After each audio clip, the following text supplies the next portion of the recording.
পরবর্তীকালে আওয়ামী লীগ বর্জন করেছিল এবং পরবর্তীকালে সেই 2007 সালের 22 জানুয়ারি নির্বাচনে এককভাবে তৎকালীন সরকার বিএনপির অনেক প্রার্থী ডিক্লেয়ার হয়ে গেছিলেন যে তারা নির্বাচিত, যেহেতু তাদের কন্টেস্টেন্ট ছিল না।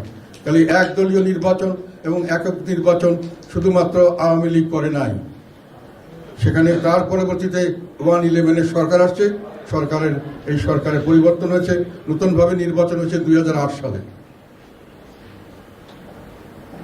ফলে আমি যেটা বলতে চাচ্ছি যে নির্বাচন আমাদের শাসন ব্যবস্থার পরিবর্তন ছাড়া, এই যে বলা হয় 15 বছরের দুঃশাসন ইত্যাদি, এটা কিন্তু আরো পিছনে চলে আসা উচিত। দুঃশাসন আগেও হয়েছে এবং সেটা আমি কারো দোষ দিই না, সিস্টেমের কারণে হয়েছে। আমি এটাই বলছি বারংবার যে আমাদের সংবিধান দানব সৃষ্টি করছে এবং আমাদের রাজনীতিবিদে আমাদের লজ্জার বিষয় হলো আমরা এটাকে গণমুখী না করে, অন্যান্য দেশে গণমুখী করা হয়, আমরা কেন্দ্রীভূত করেছি। যখনই সরকারে গেছি, সরকারের ক্ষমতা বাড়িয়েছি, সরকারের প্রধানের ক্ষমতা বাড়িয়েছি, সেটার থেকে বিভিন্নভাবে ফায়দা লোটার চেষ্টা করেছি। এই কারণেই সংবিধান সংশোধনের প্রশ্ন আসছে। কারণ আবার 2008 সালে নির্বাচন, আমরা তখন মহাজোটে ছিলাম, যার জন্য আমাদের দোষর বলা হয়। তখন আমরা মহাজোটে থাকাটা কি অযৌক্তিক ছিল? না, আমি কাউকে বলতে বলিনি, এটা আমি চিন্তা করতে বলেছি। কারণ তখন তো আমরা আন্দোলন করেছিলাম একটা বিষয়। পরবর্তীকালে আমরা সেখানে সেই মহাজোটে গিয়ে যে 2008 সালে অত্যন্ত সুষ্ঠু নির্বাচন হয়েছে, অবাধ, সুষ্ঠু এবং অন্তর্ভুক্তমূলক, সবাই অংশগ্রহণ করেছে, সেখানে কিন্তু আওয়ামী লীগ এককভাবে সংখ্যাগরিষ্ঠ পেয়েছে বিপুলভাবে, আমাদের ছাড়াই। আমরাও কিন্তু 27টা বা সবসাথে মিলে 27টা 300 আসন পেয়েছিলাম, বিএনপি পেয়েছিল 29টা আসন, আমাদের কাছাকাছি ছিল। একেবারে অবাধ সুষ্ঠু নির্বাচন। দোষর বলা হয়, আমি আবার বলছিলাম, আমি ছিলাম একমাত্র মহাজোটের মন্ত্রী সেই আমাদের দলের তরফ থেকে। আমি শেখ হাসিনার কোনো নির্দেশ যেটা আমি মনে করেছি জনকল্যাণমূলক নয়, জনস্বার্থে নয়, সেটা আমি করিনি। এবং এই কারণে আমি একবার রেজিগনেশন পর্যন্ত দিতে গিয়েছিলাম। আমার রেজিগনেশন অ্যাকসেপ্ট না করে, ইনকোয়ারি করে আমার কথাটা মেনে নেওয়া হয়েছে, যার জন্য আমি রেজিগনেশন দিই। সেই জায়গায় বলছি আমরা কোনো সময় অবৈধ কোনো কাজে কোনো সরকারের সঙ্গে থাকার সময় আমরা তাকে সমর্থন করি নাই। তো এরপরে সেই সরকার, সেটাও ছিল সম্পূর্ণ নির্বাচিত সরকার, অবৈধ সরকার নয়, নির্বাচিত শুধু নয়, এথিক্যালি এবং আইনগতভাবেও এটা একটা সঠিক সরকার ছিল। কিন্তু তারপরে তারা যেটা করেছে সেটা হয়তো ভালো করেনি বা ভালো করেছে, সেটা আমি যেটা বললাম, সংবিধান থাকাতে তারা সংবিধানকে সংশোধন করে তত্ত্বাবধায়ক সরকার ব্যবস্থা উঠিয়ে দিয়েছে। পরবর্তীকালে অনেক কিছু বেসিক রাইটস কার্টেল করা হয়েছে, অনেকখানি জনগণের অনেক কিছুতে সংবিধানের 1/3 পর্যন্ত 15th অ্যামেন্ডমেন্ট করে তাকে কোনো সময় পরিবর্তন করা যাবে না, এই ব্যবস্থা করা হয়েছে, যেগুলি যুক্তিসঙ্গত কিছু নয়। ফলে যেখানে প্রশ্ন আসলো, সেই কারণেই প্রশ্ন এসেছে যে আমরা শুধু একটি সুষ্ঠু নির্বাচন নিয়েই সন্তুষ্ট থাকলে চলবে না, আমাদের একটি সাংগঠনিক কাঠামো, আমাদের একটি সাংবিধানিক কাঠামোতে একটি সংস্কার করতে হবে, যার মাধ্যমে আমাদের গভর্নিং সিস্টেম, শাসন পদ্ধতিতে কিছু পরিবর্তন হয়। সেই প্রেক্ষিতেই আমরা এই প্রস্তাবগুলো দিচ্ছি। আমরা কি কি ডিফেক্টস আছে বলে আমরা মনে করছি, সেগুলো আমরা দিচ্ছি। এবং পরবর্তীতে এটা দেওয়ার পরে আমি আমাদের নির্বাচন ব্যবস্থা সম্পর্কে কিছু কথা বলতে চাই। আমাদের এখানে আমরা যেটা সবচেয়ে বড় ডিফেক্ট দেখেছি, সেটা হলো আমাদের শাসন ব্যবস্থায় এক ব্যক্তির হাতে, শুধু এক্সিকিউটিভ প্রধান, যিনি প্রধানমন্ত্রী, তার হাতে শুধু এক্সিকিউটিভ নয়, তার হাতে পার্লামেন্টকে 100% তার নিয়ন্ত্রণে রাখার ব্যবস্থা করা হয়েছে। পার্লামেন্টের 70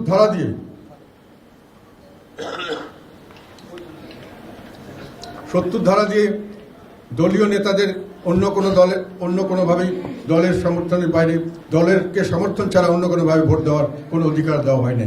যে সরকার গঠন করে তারা সবসময় সংখ্যাগরিষ্ঠতার ভিত্তিতে সরকার গঠিত হয়। সংসদের যে কোনো প্রস্তাব পাশ করার জন্য সংখ্যাগরিষ্ঠই যথেষ্ট।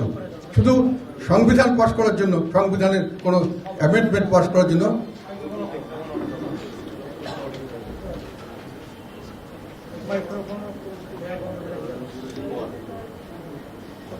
সংবিধানের কোনো কিছু পাশ করার জন্য 2/3 মেজরিটি লাগে। আমাদের এই দুটো নির্বাচনের কথা বললাম, 8ম এবং 9ম সংশোধন, এই সংবিধান, এখানে কিন্তু 2/3 মেজরিটি ছিল। তাহলে 2/3 মেজরিটি থাকলে একটি সরকারের পার্লামেন্টের যে কোনো প্রস্তাব, যে কোনো সময় এবং সংবিধানের যে কোনো প্রস্তাব যে কোনো সময় পাশ করিয়ে নেওয়া সম্ভব। তাহলে পার্লামেন্ট কি হলো? পার্লামেন্ট একটা রাবার স্ট্যাম্প পার্লামেন্ট। প্রধানমন্ত্রী যেটা ইচ্ছা করবে সেটাই পার্লামেন্টে আসবে এবং সেটাই পাশ করবে। কিন্তু পার্লামেন্টারি পদ্ধতির শাসন ব্যবস্থা, পার্লামেন্ট হওয়ার কথা সকল কর্মকাণ্ডের কেন্দ্রীভূত ওয়েস্টমিনিস্টার টাইপ, এটা কেন আমরা গ্রহণ করেছিলাম? যেহেতু এটা পৃথিবীতে বলা হয় সবচেয়ে ভালো ডেমোক্রেটিক সিস্টেম, এবং এই সিস্টেমটাতে গণতন্ত্র যতভাবে চর্চা করা যায় অন্য কোনো সিস্টেমে গণতন্ত্র সেভাবে চর্চা করা যায় না। কাজেই এখানে উইনস্টন চার্চিল একবার ব্রিটিশের পার্লামেন্ট সম্পর্কে বলেছিলেন যে এই পার্লামেন্টে শুধু মহিলাকে পুরুষ এবং পুরুষকে মহিলা ছাড়া সবকিছু করা যায়। কিন্তু আমরা কি করেছি? পার্লামেন্টে কিছুই করা যায় না। কেন করেছি? যে আমরা মনে করেছি যে পার্লামেন্টে যদি আমরা বেশি ছাড় দেই তাহলে সরকারের স্থায়িত্ব থাকে না। যে কোনো সময় ব্রিটিশ পার্লামেন্টের মতো সরকারি দলের লোকরাই তার বিরুদ্ধে ভোট দিয়ে কোনো বিল পাস করতে দেবে না। আবার নো কনফিডেন্স আনলে সরকারি দলই লোকরাই তাকে নো কনফিডেন্সে ফেল করে দিতে পারে যে কোনো সময়। তো সরকারের স্থায়িত্ব থাকে না, সরকারের কোনো কর্মকাণ্ডের স্বাধীনতা থাকে না। ফলে আমাদের সিস্টেম করা হচ্ছে এরকমভাবে যে আমরা সরকারকে নির্বিঘ্নে চালাতে দেব। কিন্তু এটা করতে গিয়ে পার্লামেন্টারি সিস্টেমের যেটা মূল স্পিরিট, যে পার্মানেন্ট সকল কাণ্ডের কেন্দ্রবিন্দু হবে, সেটাকে আমরা ধ্বংস করে দিয়েছি। সেই জন্যই আমি একটা প্রস্তাব দিয়েছি, যেটা পৃথিবীর অনেক জায়গায় অনেক কিছু সিস্টেম আছে, পাকিস্তানে একটা সিস্টেম আছে, অনেক জায়গায় কিছু কিছু ফ্লেক্সিবিলিটি দেওয়া আছে।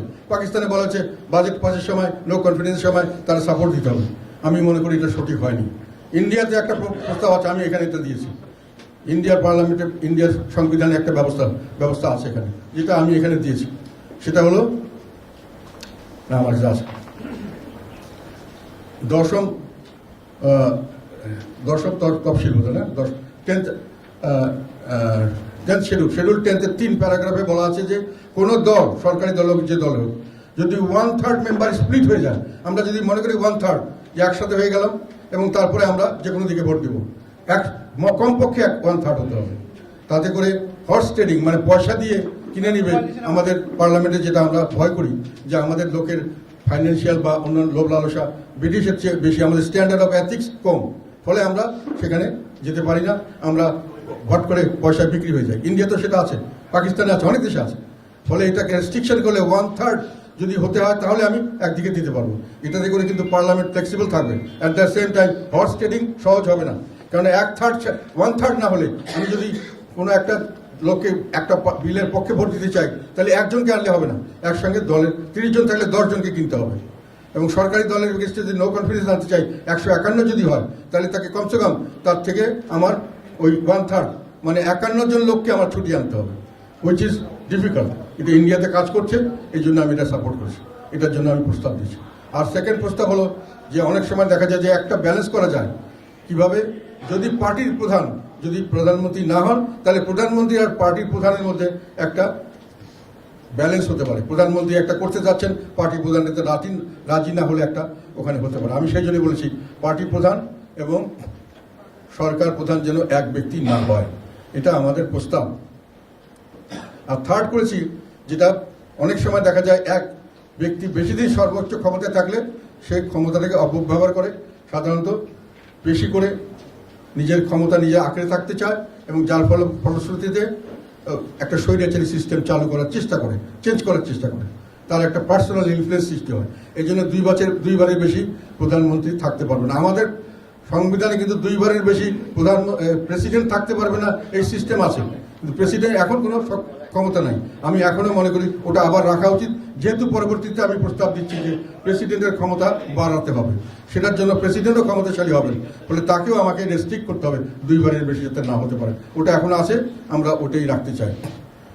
আর একটা এই পার্লামেন্টকে ব্যালেন্স করছে বলছে, আমরা স্থিতিশীল করতে গিয়ে পার্লামেন্টকে এমনভাবে স্থিতিশীল করেছি যে ওনার যে পার্লামেন্টের মানে পায়ের ভিতর দিয়ে শিকড় গজিয়ে গেছে, ও আর হাঁটাচলা করতে পারছে না, অগ্রসর হতে পারছে না, দেশ অগ্রসর হতে পারবে না। আমরা এর থেকে কিছুটা ছুটিয়ে দিলাম, মানুষে পার্লামেন্টকে ওয়ার্কেবল হবে এবং ফাংশনাল হবে, পার্লামেন্টের কাছে জবাব দিতে থাকবে এবং পার্লামেন্টের কাছে জবাব দিতে থেকে প্রধানমন্ত্রীকে যে কোনো জিনিস যে কোনো সময় করিয়ে নিতে পারবেন না। পার্লামেন্টের লোকরা, তার দলের লোকরাই এটার বিরোধিতা করতে পারবেন যদি একত্রিত হতে পারেন, অন্যান্য দলে তো পারবেন। আর একটা যেখানে আমরা বলেছি সেটা হলো যে 2 বারের বেশি হতে পারবে না, একটা হলো, আর থার্ড হলো 70 অনুচ্ছেদ। এরপরে যেটা নিয়ে আমি কথা বলেছি এখানে সেটা হলো 15th অ্যামেন্ডমেন্ট। আমি যেটা আগেই বললাম, আমাদের পঞ্চদশ সংশোধনী করে কেয়ারটেকার সরকারকে আমরা কেয়ারটেকার সরকার ব্যবস্থাকে বাতিল করা হয়েছে। আমি মনে করি যেটা, এবং তার পরবর্তীতে 7A এবং 7B, 7 ক এবং 7 খ, এই দুটোকে ইন্ট্রোডিউস করা হয়েছে। এই দুটো হলো, একটা হলো 7 ক হলো যে আমাদের যে কোনো ধরনের কোনো কিছু করতে গেলে, সরকার পরিবর্তনের জন্য সাংবিধানিকভাবে অন্য কিছু করতে গেলে দেশদ্রোহিতা হিসেবে কঠোর শাস্তির ব্যবস্থা। এটা আমি মনে করি আমাদের বর্তমান পরিস্থিতিতে এরকম ধরনের পরিবর্তন হওয়ার সম্ভাবনা থাকে, কাজে এটাকে এই রিজিট করার দরকার ছিল না, এটা রিজিট করানো ঠিক হয়নি, এটা বাতিল করা উচিত। আর 7 ক্ষয় হলো আমাদের যতগুলি অর্ধেকের 1/3 মতো সংবিধানের আর্টিকেল বলা হচ্ছে, এগুলোকে কোনো সময় চেঞ্জ করা যাবে না। এটা অত্যন্ত অযৌক্তিক। একটা বর্তমান পার্লামেন্ট ভবিষ্যতের কোনো পার্লামেন্টকে কোনো কিছু রেস্ট্রিক্ট করতে পারে না, পার্লামেন্টের হাত পা বেঁধে দিতে পারে না, এটা গ্রহণযোগ্য নয়। আজকে আমি পার্লামেন্টে আছি, কালকে আমার আগামী প্রজন্ম একটা পরিবর্তন চাইতে পারে, তাকে সেই সুযোগ দিতে হবে। কাজে এইটা বাতিল করলে এটাও বাতিল হয়ে যাবে। আরেকটা করা হয়েছিল যে মানুষের যে ফ্রিডম অফ অ্যাসেম্বলি, একসঙ্গে অ্যাসেম্বলি করার বিষয়ে কিছু কন্ডিশন দেওয়া হয়েছিল 38 ধারা অনুযায়ী। আমরা মনে করি পঞ্চদশ সংসদে বাতিল হলে এটাও বাতিল হয়ে যাবে। ফলে এটাও আমরা চাচ্ছি যে এটা বাতিল করার জন্য আমরা কোর্টে একটা কেস হয়েছে, আমরা খুবই আশাবাদী এবং কোর্টে এটা কেস করলে এটা বাতিল হবে। কারণ এখানে দুটো ডিফেক্টস আছে, এইটার মধ্যে দুটো ডিফেক্ট, একটা যেটা বললাম একটু আগে যে ভবিষ্যৎ কাজকর্মকে বেঁধে দেওয়া পার্লামেন্টকে, এটা কোনো পার্লামেন্টের ফাংশন হতে পারে না, এটা যুক্তিসঙ্গত নয়। আর 2 নম্বর হলো তখন প্রভিশন ছিল যে গণভোট ছাড়া কোনো পার্লামেন্টের কোনো কিছু সংবিধান সংশোধন করা সম্ভব নয়। কিন্তু এনারা কোনো গণভোটের ব্যবস্থা করেনি, গণভোট ছাড়া এটা করা হয়েছে। ফলে এটা টেকনিক্যালি মিস্টেক। সো এটার যদি চ্যালেঞ্জ হলে এটা বাতিল হওয়ার সম্ভাবনা আছে। তাহলে তত্ত্বাবধায়ক ব্যবস্থা আবার পুনরায় চালু হবে এবং এই যে অন্যগুলি 7 ক এবং 7 বি বাতিল হবে এবং 38-এ যে রেস্ট্রিকটিভ অ্যাসেম্বলি করার জন্য সরকারের পারমিশন লাগবে, অনেক ধরনের রেস্ট্রিকশন কন্ডিশন আছে, অনেক কিছু হতে পারবে না, এগুলোতে একটা বাধা সৃষ্টি হবে। মানুষের অ্যাসেম্বলির স্বাধীনতা, সভা সমাবেত করার স্বাধীনতা, এটা আরো পুনরুদ্ধার হবে। তা আমরা এটা বাতিল চাই, তত্ত্বাবধায়ক সরকারের পুনরুদ্ধার চাই। এখন আমি আসি প্রেসিডেন্টের সঙ্গে যে ভাগাভাগি, পাওয়ার শেয়ারিং। প্রেসিডেন্টের সঙ্গে পাওয়ার শেয়ারিং করার জন্য সবচেয়ে যেটা বড় প্রয়োজন সেটা হলো প্রেসিডেন্ট এখন বর্তমানে যেটা আছে যে তারা সিম্পল মেজরিটি ভোটে প্রেসিডেন্ট নির্বাচিত হন এবং 2/3 মেজরিটিতে বাতিল হয়ে যান। এখন 2/3 মেজরিটি থাকার কারণে প্রেসিডেন্টকে যদি থাকে তাহলে প্রেসিডেন্টকে নির্বাচিত করা, প্রেসিডেন্টকে বের করে দেওয়া, দুটোই প্রধানমন্ত্রীর হাতে থাকে। সেই ব্যক্তি যাকে প্রধানমন্ত্রী নির্বাচিত করেন, যে কোনো সময় বের করে দিতে পারেন, সেই ব্যক্তি কোনোদিনই প্রধানমন্ত্রীর নির্দেশের বাইরে, তার ইচ্ছার বাইরে কিছু করতে পারবেন না। তার একেবারে ঘরের বাড়ির মানে পারপাস সার্ভ করার জন্যই তাকে রাখা হয়েছে, এরকমই মনে হবে। বর্তমান প্রেসিডেন্টের অবস্থা এরকম। এবং এটার উদাহরণ আমি আরেকটা দিই। অষ্টম সংসদে 2001 থেকে 2006 পর্যন্ত যে সংসদ চলেছে, সেখানে প্রেসিডেন্ট ডক্টর বদরুদ্দোজা চৌধুরী, উনি বিএনপির ফাউন্ডার মেম্বারদের মধ্যে একজন ইম্পর্টেন্ট মেম্বার, উনি প্রেসিডেন্ট ছিলেন। তাকে কিন্তু অভিশংসন বা ইমপিচ করা হয়েছিল 2/3 মেজরিটি থাকার কারণে। তো সেই জন্য প্রেসিডেন্টদেরকে যদি আমরা এমনভাবে ভার্নারেবল করি যে ওনারা যে কোনো সময় ইচ্ছা মতো আসবেন, ইচ্ছা মতো যাবেন, তাহলে সেই প্রেসিডেন্টের দ্বারা বড় কোনো কাজ করানো সম্ভব নয়। উনি প্রধানমন্ত্রীর নিয়ন্ত্রণে থাকছেন। সেই কারণে আমরা প্রেসিডেন্টকে বলতে চাই একজন সর্বজন শ্রদ্ধেয় ব্যক্তিত্ব হবেন এবং সেইভাবে তাকে নির্বাচিত করতে হবেন। এটা একটু আমি মনে করি এটা একটু আমার কাছে কি বলবো উচ্চাভিলাষী বলা হয়েছে, কিন্তু এটা একটা সলিউশন বলে আমি মনে করছি। সেটা হলো প্রেসিডেন্ট নির্বাচিত হবেন 3/4 majority of the parliament, 75% parliament members vote দিলেই উনি হবেন সেইভাবে, এবং প্রেসিডেন্টকে ইমপিচ করতে গেলে 3/4 মেজরিটি অফ দ্য পার্লামেন্ট লাগবে। যারা পার্লামেন্ট মেম্বার তার 3/4 মেজরিটি ছাড়া, তার মানে সকল দলেরই মোটামুটি কনসেনসাস ক্যান্ডিডেট না হলে কেউ প্রেসিডেন্ট হতে পারবেন না। কাজে প্রেসিডেন্টকে যখন আমি এই পজিশন দিব, তখন প্রেসিডেন্ট শক্তিশালী হলে আমার কোনো ক্ষতি মনে হবে না, উনি প্রাইম মিনিস্টার ইচ্ছে মতো কাজ করবেন না। তারপরে আমি আস্তে আস্তে প্রেসিডেন্টের ক্ষমতা বাড়ানোর দিকে যাব। প্রথম কথা হলো, আমি যেটা এখানে বলতে চাই প্রথমেই, যে কেয়ারটেকার সরকারের প্রধান হিসেবে এখন চিফ জাস্টিসের কথা বলা আছে। 15th অ্যামেন্ডমেন্ট বাতিল হলে সেই চিফ জাস্টিসই আবার কেয়ারটেকার সরকারের প্রধান হওয়ার কথা। এটা নিয়ে কন্ট্রোভার্সি আছে। অনেক জাজরা মনে করেন, অনেক জুডিশিয়ারির অনেক সিনিয়র মানুষরা মতামত দিয়েছেন যে জুডিশিয়ারিকে পলিটিক্সের মধ্যে আনাটা ঠিক হচ্ছে না। Judiciary should be above everything, above judiciary independence রাখতে হবে এবং তাদের সম্মান এবং পবিত্রতা রক্ষা করতে হবে। কাজে এখানে অন্য কাউকে দেওয়ার ব্যবস্থা করো।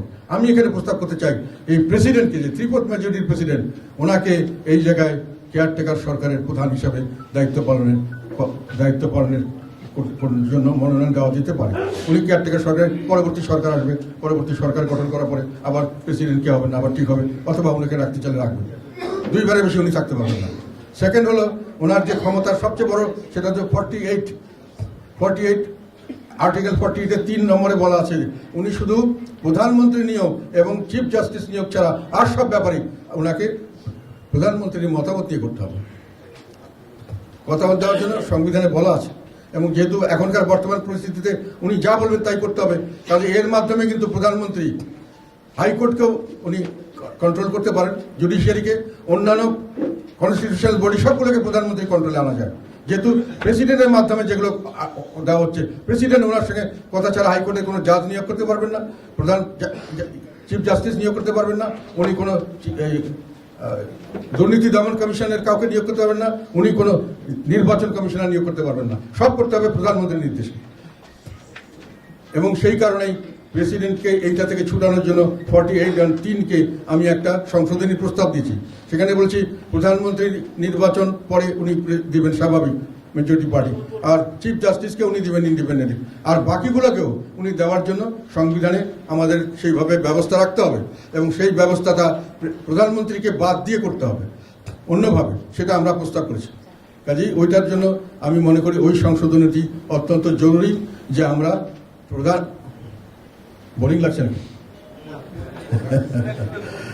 এটা লম্বা বক্তৃতা দিচ্ছি তো আমি দিচ্ছি, কারণ এগুলো জিনিস অনেকেই অত ডিটেলভাবে জানেন না বা বুঝেন না। আমি চেষ্টা করছি দেওয়ার জন্য যতটুকু সহজভাবে করা যায়। যে প্রেসিডেন্টকে যখন আমি এই পজিশনে দিব, তখন আমাকে প্রেসিডেন্টকে ওইভাবে শক্তিশালী করার জন্য ব্যবস্থা নিতে হবে, এবং সেইভাবে শক্তিশালী করার জন্য প্রথম কথা হলো ওনারকে ফ্রি করে দেওয়া। তারপরে আমরা প্রস্তাব করেছি যে নির্বাচন কমিশনার নিয়োগ করবেন উনি, একটি সার্চ কমিটি গঠন করবেন প্রেসিডেন্ট নিজে, তার মধ্যে কিন্তু 1/3 মেম্বার্স বিরোধী দল থেকে নিতে হবে, সেই সার্চ কমিটি নির্বাচন কমিশন করবেন, এটা আমাদের প্রস্তাব।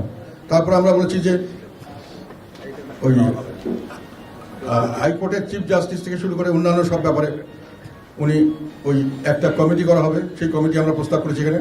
সেই কমিটির মাধ্যমে চিফ জাস্টিস না, উচ্চ আদালত না, ওইটা পরে আমি বলছি যে অন্যান্য যেগুলো কনস্টিটিউশনাল বডি আছে সেখানে আমরা একটা প্রস্তাব করেছি, একটা কমিটি। সেই কমিটিতে বলা আছে যে কে কে থাকবেন, আমাদের প্রস্তাব যে ওনারা একটা রিকমেন্ডেশন দেবেন, উনি ওইসব কমিটিতে উনি নিয়োগ দিবেন। আর একটা কিছু করার জন্য বলা হয়েছে, সেটা হলো এটা জুডিশিয়ারি আছে। আর হ্যাঁ, এরপরে আমি এসে জুডিশিয়ারিতে এখন পর্যন্ত কথা হলো যে জুডিশিয়ারির দুটো, একটা হলো সাবঅর্ডিনেট কোর্ট, একটা হলো ওই তোমার সুপ্রিম কোর্ট।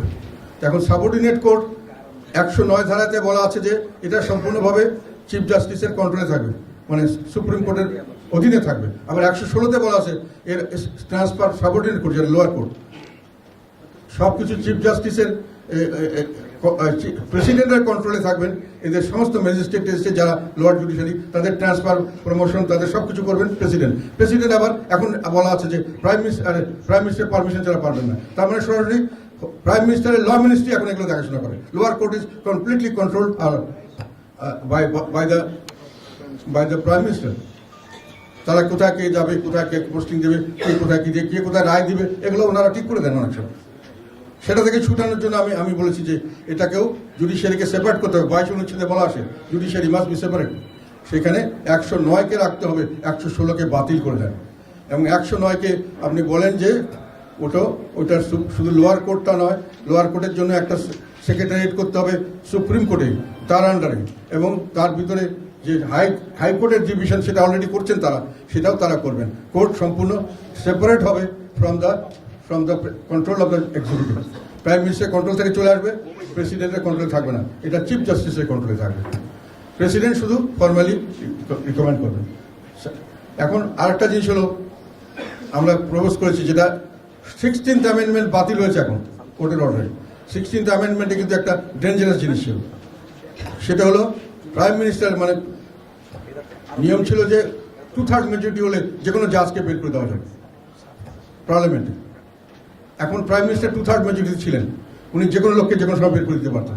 জুডিশিয়ারিতে উনি অ্যাপয়েন্টমেন্টে উনি দিচ্ছেন through the prime minister, through the president, এবং উনি বের করে দিচ্ছেন উনি।